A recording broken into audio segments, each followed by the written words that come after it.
Welcome, everybody. I'm talking today to Rob Cressy out in Chicago, and we're talking about how not to be a square bettor when it comes to the big Super Bowl bets. And of course, Carolina right now, as of this morning, favored by -5.5 on the side. The total is sitting right now at 45. Rob, first and foremost, thanks for being on with us. How's everything in Chi-Town, and what is your take on how not to be a square Super Bowl bettor? Everything is going fantastic. We got one more game of football, so I'm completely excited and optimistic. So, reason I wanted to talk about this is it's the biggest game of the year, and there can be a lot of irrational thoughts for square bettors out there. The number one thing I'm thinking about is bankroll management.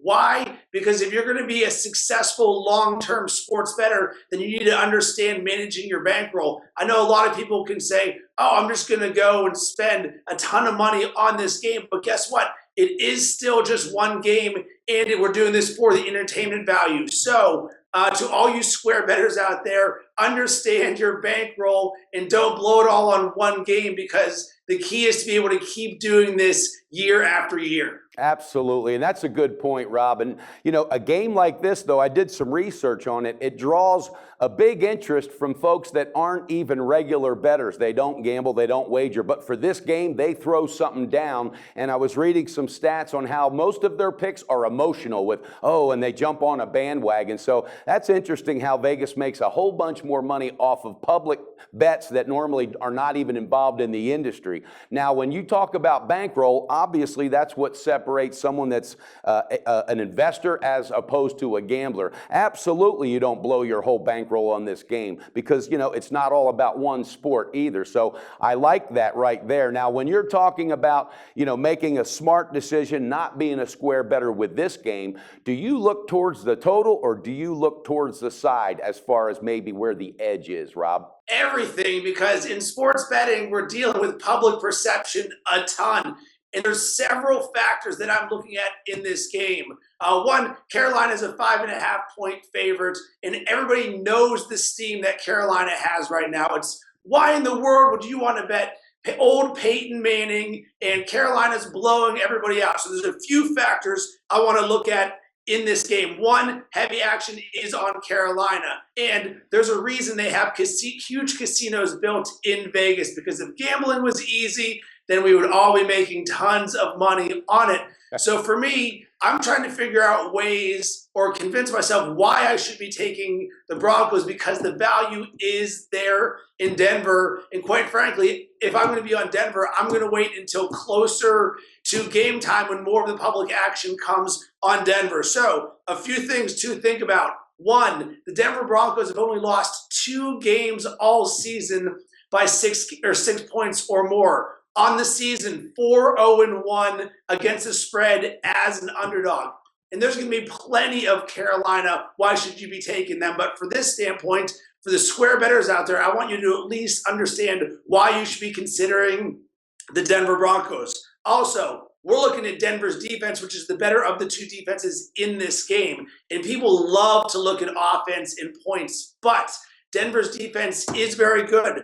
They allowed the fewest pass yards in the NFL, 3rd fewest rush yards, 4th fewest points allowed per game. And another thing that's being overlooked, experience. The Denver Broncos have been in the Super Bowl 2 years ago. And if you think those people on Carolina are not nervous, then, my friend, that is crazy, because the Super Bowl is the biggest game of their career. Experience certainly matters. Absolutely. And, you know, there's so many factors in this, Rob, and emotion plays into it. Again, from the gambler, the bettor that's just, oh, this can't lose. Okay.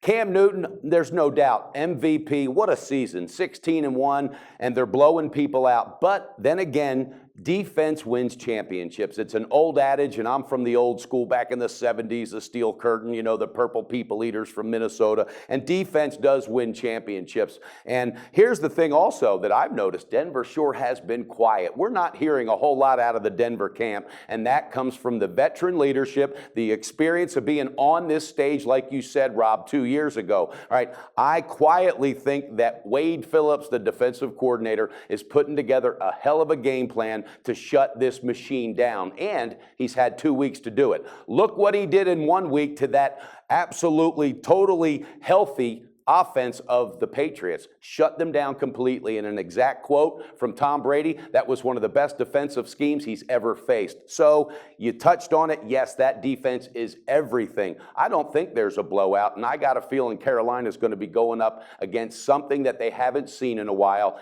And Peyton Manning knows how to manage this offense. That's the veteran leadership. Of course, he doesn't have the old arm, but guess what? His mind is still there. So this could be very interesting to see how it plays out. Rob, at the end of the day towards kickoff, do you see this line going up or possibly dropping down?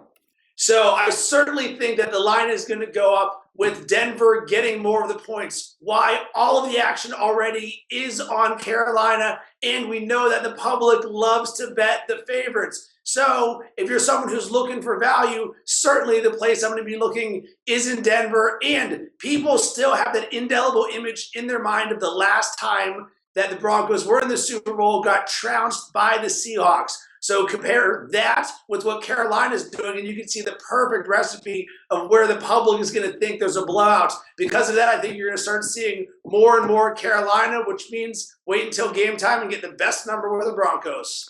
Yeah, it's going to be interesting, and I'm really excited about this game, Rob. And also, you know, what happened last time in that Super Bowl, nobody can tell me that the Denver Broncos don't remember that, and they want to right that ship. They want to make that better, and I'm telling you right now, they're looking to send their quarterback out on a winning note, just like the general manager of the Broncos, John Elway. So I can't wait for this one, but what has really captured my attention is just how quiet, Rob, the Broncos have been throughout this whole week, and also how much attention the Carolina Panthers, deservedly so, are getting. But I believe that's building a little overconfidence and some cockiness that may smack them right in the ass when it comes game time. So, well, you heard it, viewers. And Rob, thanks for your take on this, how not to be a square better. All right, look for that line. It's probably going to go up and give Denver some more points. And Rob feels that's where the edge is with the Broncos. Rob, thanks so much for your time. Good luck beating the book at Super Bowl. And we're going to talk to you again soon on some prop bets for the Super Bowl. Have a great day, my friend. Thanks for having me. Cheers.